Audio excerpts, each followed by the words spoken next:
Assalamu alaikum friends, welcome to Muba's kitchen.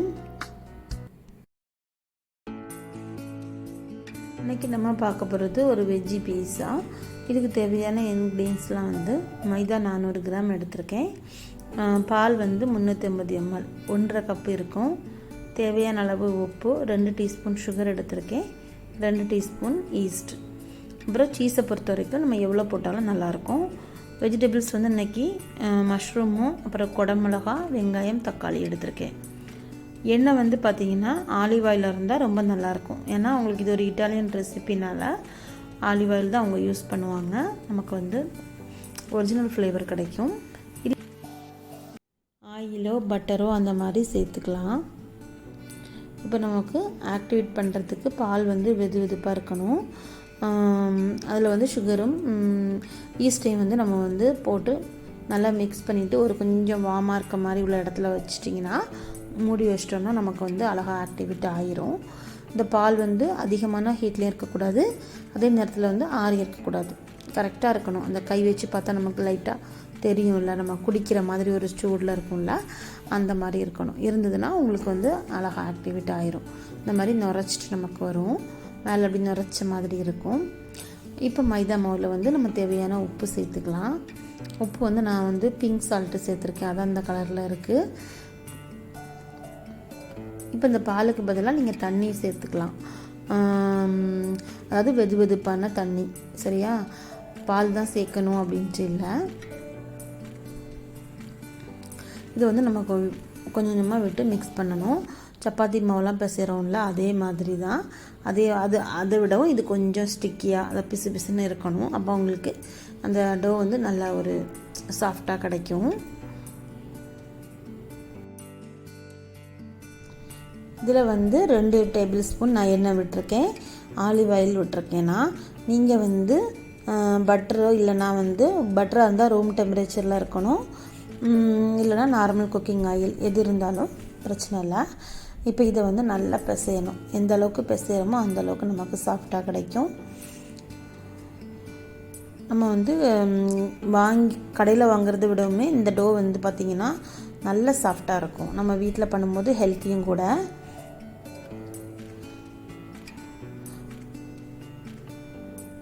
இப்போ கொஞ்சம் எண்ணெய் விட்டுக்கலாம், உங்களுக்கு அது மேலே காயாமல் இருக்கும்.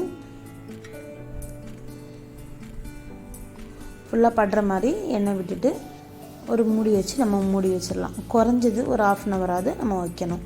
வச்சா உங்களுக்கு அது நல்லா ரைஸ் ஆகி வரும்.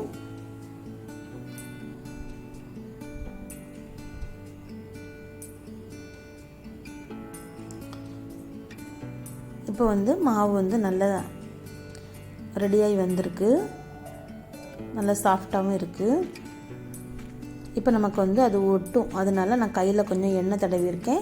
கொஞ்சம் மைதா மாவு போட்டு நம்ம நல்லா பிசைஞ்சு எடுத்து வச்சிடலாம்.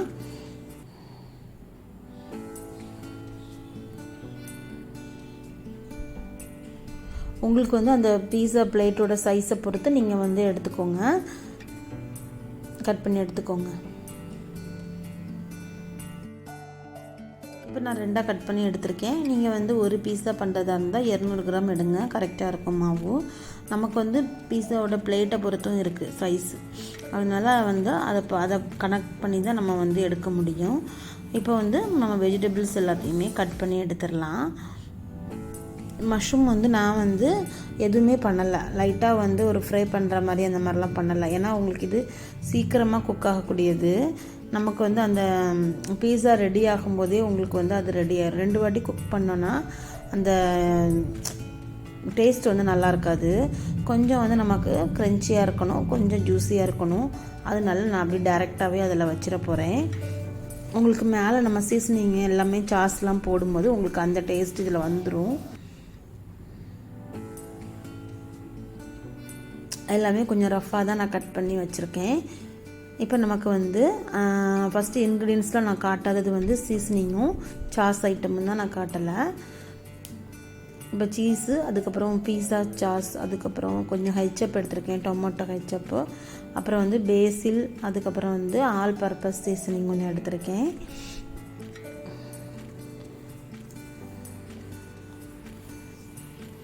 வெஜிடபிள்ஸில் நான் உங்களுக்கு ஆல்ரெடி பார்த்துருப்பீங்க நம்ம என்னெல்லாம் கட் பண்ணி வச்சுருக்கோம் அப்படின்ட்டு.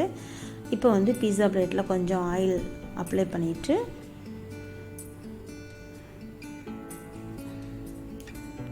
மேலே வந்து கொஞ்சம் மாவு நான் ஸ்ப்ரெட் பண்ணியிருக்கேன், மைதா மாவு.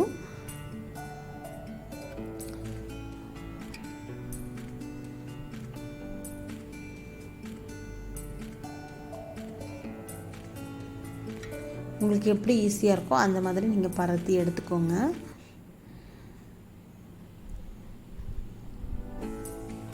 ஃபுல்லாக எடுத்துகிட்டு அந்த ஓரங்களில் மட்டும் இந்த மாதிரி லைட்டாக கொஞ்சம் ரவுண்ட் ஷேப்பில் வந்து இந்த மாதிரி பண்ணிவிடுங்க. பண்ணிட்டீங்கன்னா உங்களுக்கு அந்த ஓரம் வந்து மடித்து விட்ட மாதிரி இருக்கும். நமக்கு ஃபில்லிங் வைக்கிறதுக்கெலாம் கரெக்டாக இருக்கும். இப்போ வந்து அந்த டோ சாஃப்டாக நமக்கு வந்து அப்படி பன்னு மாதிரி வரும். அது வராமல் இருக்கிறதுக்கும் நம்ம அந்த சாஸ் வந்து எல்லாம் உள்ளே இறங்கணுங்கிறதுக்காக வந்து லைட்டாக ஸ்போக் வச்சு இந்த மாதிரி பண்ணி எடுத்துருங்க. இப்போ வந்து நம்ம டொமேட்டோ கெச்சப் ஃபஸ்ட்டு போட்டுக்கலாம். கூட வந்து உங்களுக்கு காரம் எந்த அளவுக்கு வேணும் அந்த டேஸ்ட்டுக்கு தகுந்த மாதிரி சாஸ் வைங்க.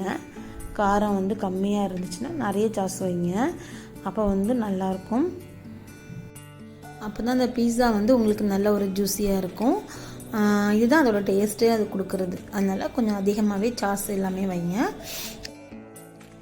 நம்ம சாஸ் வந்து போடுறதுக்கு முன்னாடி பேஸ் ரெடி பண்ணியிருந்தோம்ல, அது அப்படியே நம்ம வந்து ஓவனில் வந்து ரெடி பண்ணலாம். நார்மலாக நான் இப்போ பண்ணுற மெத்தட் தான் நம்ம எல்லாருமே பண்ணுறது. ஆனால் அதை விடவுமே இந்த மெத்தட் வந்து இன்னும் நல்லாயிருக்கு. அதாவது நம்ம சாஸ் பண்ணுறதுக்கு முன்னாடி பேஸ் ரெடி பண்ணியிருந்தோம்ல, இது அப்படியே உங்கள் ஓவனில் நீங்கள் உங்களுக்கு என்ன டைம் இருக்கோ அந்த டைமுக்கு நீங்கள் வச்சுருங்க. இப்போ என்னுடைய ஓவனுக்கு வந்து 12 மினிட்ஸுக்கு 180 டிகிரி செல்சியஸ். இப்போ நம்ம அதை வச்சுட்டு 6 மினிட்ஸ் ஆனோன்னா எடுத்தோன்னா உங்களுக்கு பேஸ் வந்து ஓரளவுக்கு ரெடி ஆயிரும். அதுக்கப்புறம் நம்ம சாஸு, சீஸு, வெஜிடபிள்ஸோ இல்லை நீங்கள் என்ன ஃபில் பண்ணுறீங்களோ பண்ணிவிட்டு மீதி இருக்க 6 மினிட்ஸுக்கு வச்சோன்னா நமக்கு அந்த சீஸ் வந்து ஓவராக பேக் ஆகாது. ஓவராக பேக் ஆகும்போது நல்லா ஒரு அது ரப்பரி ஆகிடும் சீஸு. இந்த மாதிரி பண்ணும்போது நமக்கு சீஸ் வந்து நல்ல ஒரு சீஸியாக நல்லா ஜூஸியாகவும் இருக்கும். அந்த மாதிரி ட்ரை பண்ணி பாருங்கள். நான் இன்னொரு பீஸா பண்ணுறதுக்கு எடுத்து வச்சுருந்தனால இது நான் வந்து எல்லாம் ஃபில் பண்ணிட்டேன். அதனால் இதை அப்படியே வச்சுட்டேன். அதுக்கப்புறம் நான் அந்த மெத்தடில் நான் வந்து பண்ணி பார்த்தேன். ரெண்டுமே ஒரே மாதிரி டேஸ்ட்டில் இருக்குது. ஆனால் உங்களுக்கு அந்த சீஸ் இன்னுமே நல்லா மெல்ட் ஆனால் எப்படி இருக்கும் அந்த மாதிரி இருக்கும். இது நமக்கு மெல்ட் ஆகி ஒரு ரப்பரே ஆகிடும். அதனால அப்படின்னு ட்ரை பண்ணி. சீசனிங் வந்து நம்ம போடும்போது கொஞ்சம் ஜாஸ்தியாகவே எக்ஸ்ட்ராவே போடுங்க. ஏன்னா அதுதான் நல்ல ஃப்ளேவரும் டேஸ்ட்டுமே கொடுக்கும். நம்ம கடையில் வாங்குகிற மாதிரி கொடுக்கும். இப்போ வந்து 12 மினிட்ஸ்க்கு 180 டிகிரி செல்சியஸுக்கு நான் வச்சுருக்கேன். ஒவ்வொரு ஒன்றுக்கும் வந்து நம்ம கொஞ்சம் டிஃப்ரெண்ட் இருக்கும். அதனால் உங்களுக்கு டைம் முடிஞ்சாலுமே இதே மோடில் வச்சு ரெடி ஆகிற மாதிரி இருக்கும்போது நம்ம ஒரு 2 மினிட்ஸ்க்கு வச்சு எடுக்கலாம். நமக்கு ஓவனே இல்லாமல் ஈஸியாகவும் சூப்பராக இதே மாதிரியே நம்ம பண்ணலாம். அந்த வீடியோவும் நான் போட்டிருக்கேன், ஓவன் இல்லாமல் எப்படி பண்ணலான்ட்டு. அதோட லிங்கு வந்து நான் இதில் கொடுக்குறேன். பீஸா சாஸ் பண்ணுறது 2 இதோட லிங்குமே நான் கொடுக்குறேன். நீங்கள் வேணும்னா போய் செக் பண்ணிக்கோங்க, டிஸ்கிரிப்ஷனில் கொடுக்குறேன். இப்போ வந்து நமக்கு சூப்பராக வீட்டிலே வந்து வெஜ்ஜி பீஸா ரெடி ஆகிட்டு உண்மையிலே வீட்டில் எல்லோரும் சாப்பிட்டுட்டு அப்படியே ப்ரொஃபஷ்னலாக பண்ண மாதிரி இருக்குது அப்படின்னாங்க. கேட்கவே எனக்கு ரொம்ப சூப்பராக ஜாலியாக இருந்துச்சு.